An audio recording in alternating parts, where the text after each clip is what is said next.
How do you die well? How do you die as a man or a woman of faith? And how does that set you apart from the world?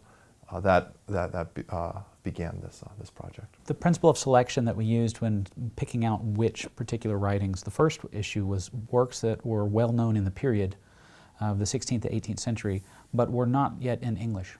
In some cases, we have writings that are quite popular. So, for example, Luther's advice on whether or not you can flee from the plague. One of the appendices in the books is actually a very famous sermon by Cyprian on the mortality, which was another name for the plague. Cyprian was an early church father who was operating in North Africa in the 3rd century, and he wrote on how a Christian should view life and death and how a Christian should view suffering. That sermon is cited widely among the Reformed in this period. So we find that it'd be helpful for people to have Cyprian's sermon on hand while they're reading these other writings.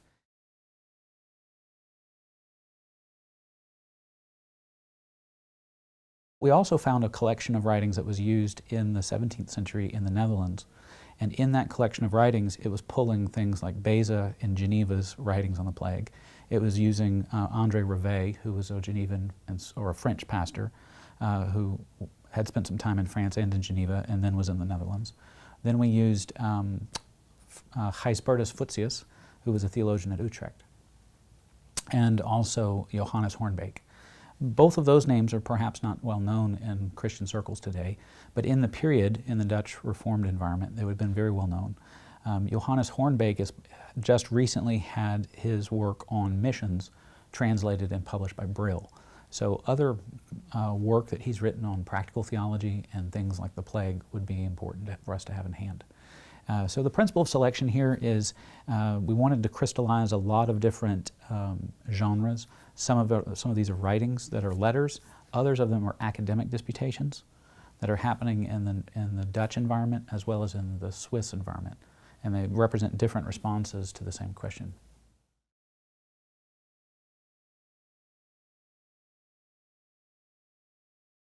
Much of the literature, and we try to capture this a bit in the introductions to the pieces, much of it grows out of these pastors, these theologians' personal experience of plague, of loss, and it's immensely practical, I think, for that reason. As far as one that was perhaps the most moving, there was a letter of a pastor to his mother as he was dying of the plague. That particular one was this pastor whose deep concern was towards his mother, that she would be encouraged in the faith even as he was suffering under the plague and was going to die. So it was a very frank encouragement as well as a praise of his mother for her, for raising him as a Christian. At the end of the day, while the Reformed were acknowledging that the plague was caused by natural causes, they were very quick to talk about the spiritual causes and therefore the spiritual need in the midst of plague. The most important takeaway for me from this volume is that the gospel of Jesus Christ can and should shape our responses not just to pandemics, but to every trial we face in this life. As we navigate the many difficulties, in a world that stands under the curse of sin, we can do so with hope.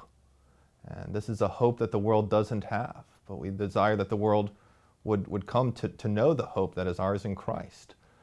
And it is this hope that shapes not just how we live, but also how we die. And it enables us to die well. And to die well is to die with faith in Christ and the sure hope that we will be raised with Him to new life.